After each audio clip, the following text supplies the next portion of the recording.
नमस्कार, आप देखना शुरू कर चुके हैं कैपिटल टीवी बिहार का स्पेशल शो चुनावी चौसर और मैं हूं आपके साथ आचा।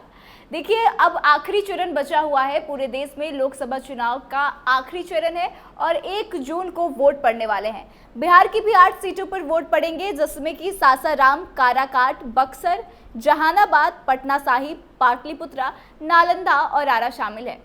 कुछ सीटों के बारे में हमने पहले चुनावी चर्चा में बातचीत कर ली है और आज हम कुछ सीटों के बारे में चर्चा करेंगे, जिसमें कि पटना साहिब, पाटलिपुत्रा, नालंदा और आरा शामिल है। बता दें कि अब इन 8 सीटों पर आज चुनाव प्रचार प्रसार खत्म हो चुका है, तो ऐसे में अब किस पार्टी की कितनी तैयारियां हैं, कौन किस सीट से आगे चल रहा है और चुनावी मैनेजमेंट जो होता है वो किस स्तर से किया गया है, इन पर चर्चा करेंगे।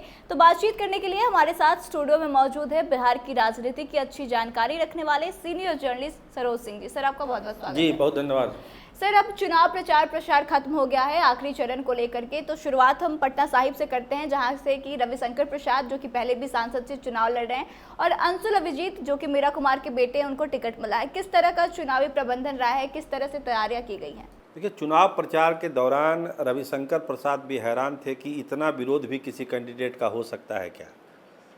लोगों ने विरोध किया क्योंकि रविशंकर प्रसाद मौजूदा सांसद हैं और उनके परफॉर्मेंस को लेके यहाँ के लोगों को बहुत नाराज़गी थी, लेकिन अंतोगत्वा टिकट उनको मिला। चूँकि भाजपा का टिकट है और भाजपा संगठन के तौर पर दोनों सीटें पटना साहिब और पाटलिपुत्रा में इतनी मजबूत है कि कोई ये नहीं कह सकता है कि यहाँ पर भाजपा हार भी सकती है, खासकर पटना साहिब को लेकर जहाँ रविशंकर प्रसाद कैंडिडेट है।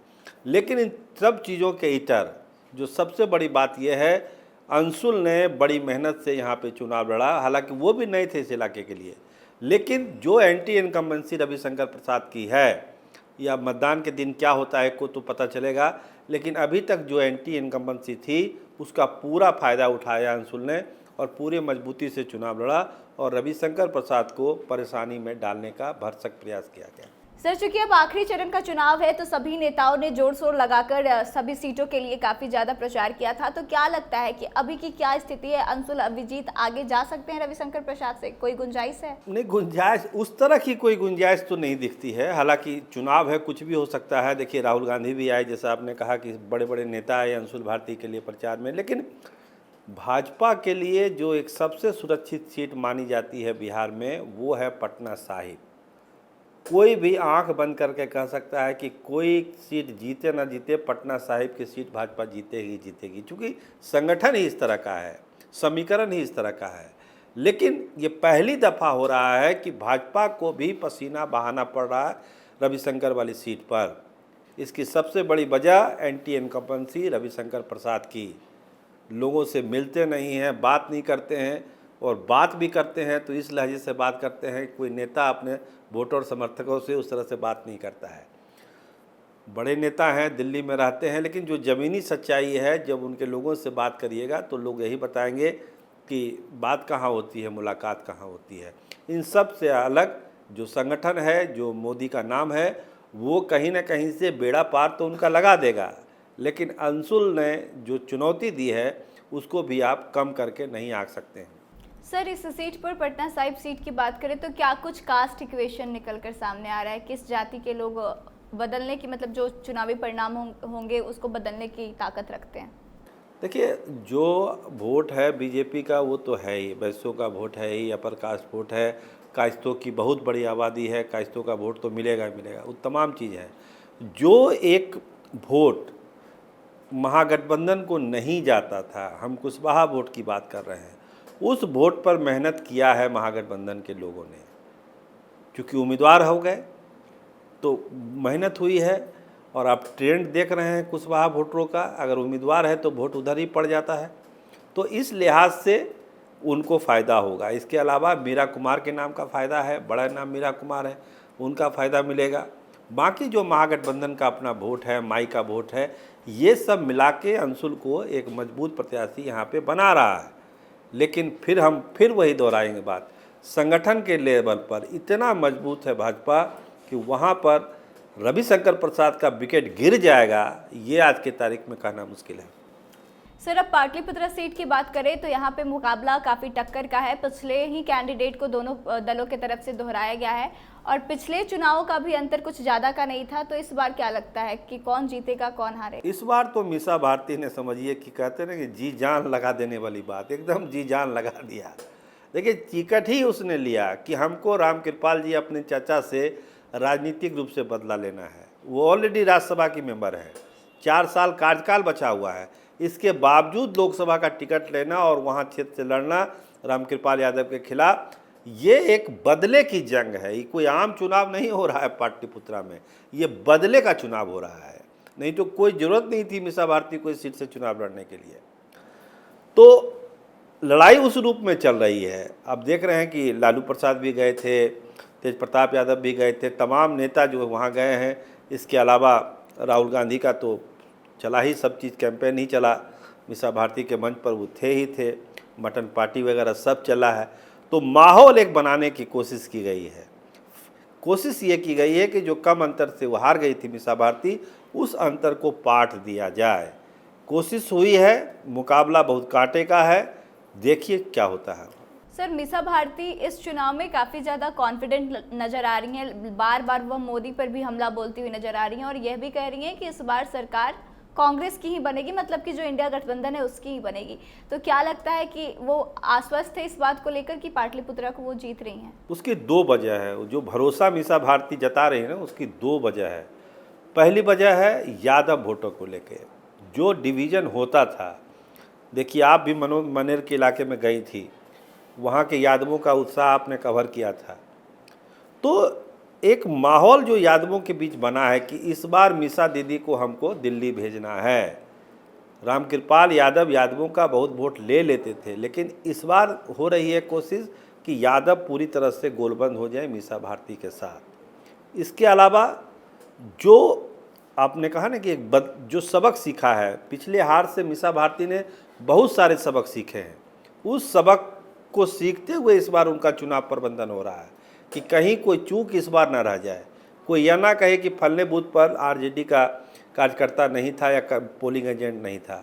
ये तमाम चीज़ें प्रबंधन के लेवल पर मीसा भारती ने दुरुस्त करने की कोशिश की है। लेकिन बीजेपी की अपनी ताकत है, रामकृपाल जी का अपना विचार व्यवहार है, बहुत लोग उनसे जुड़ते हैं। तो देखिए होता क्या है। लेकिन इस बार जो लड़ाई जो है बहुत मजबूत होगी और हार जीत का अंतर बहुत ही कम रहेगा इस बार। सर अब आरा सीट की बात करें तो यहाँ से राजकुमार सिंह हैं और सुदामा प्रसाद हैं।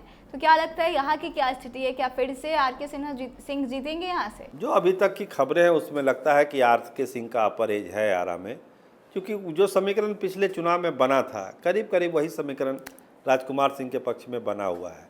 और जो सभाएं हुई हैं बड़े बड़े नेताओं की, भाजपा के बड़े नेताओं की, उससे माहौल को और बना दिया। और चूंकि राजकुमार सिंह की छवि ऐसी है, निर्विवाद छवि है, कभी विवाद में रहते नहीं हैं।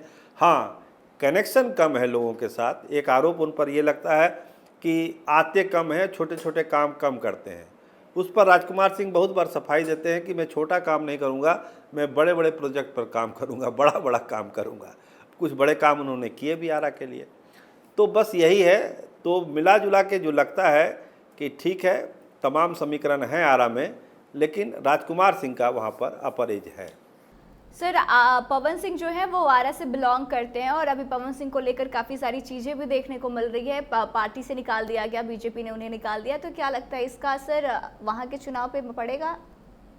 देखिए, एक चीज़ कहा जा रहा था कुशवाहा वोट को लेके और राजपूत वोट को लेके कि पवन सिंह को निकाल दिया गया तो राजपूत नाराज़ हो जाएंगे, कुशवाहा वोट क्या करेगा नहीं करेगा।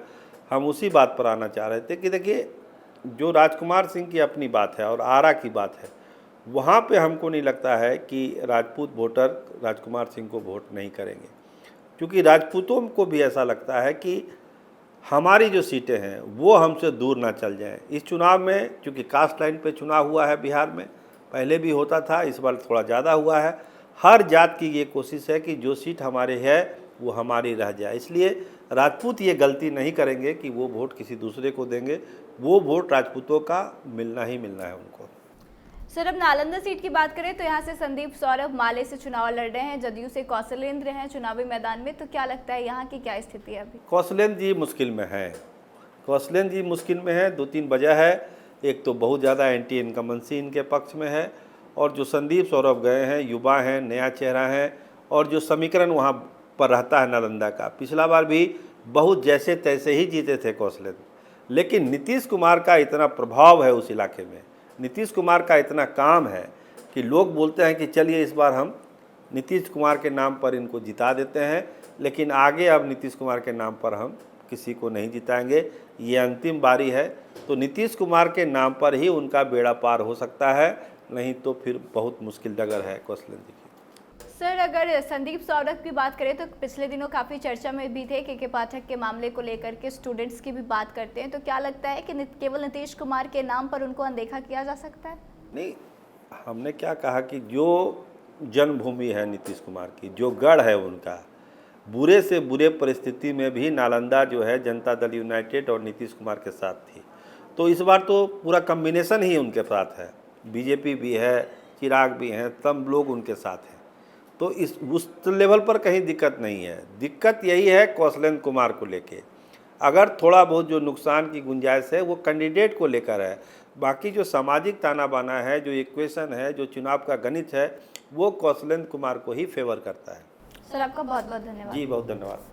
तो देखिए, 4 सीटों के बारे में हमने बातचीत करी है, और सबसे पहले पटना साहिब की बात करें तो यहाँ से कहीं ना कहीं रविशंकर प्रसाद आगे जा सकते हैं, लेकिन रविशंकर प्रसाद जो है वह अपने दम पे नहीं बल्कि भाजपा का जो मैनेजमेंट है उसके थ्रू आगे जाते हुए नजर आ रहे हैं, लेकिन उनको अंशुल अभिजीत जो है कड़ी टक्कर देते हुए नजर आ रहे हैं। वहीं अब पाटलिपुत्र सीट की बात करें तो इस बार का मुकाबला काफी कांटे का माना जा रहा है।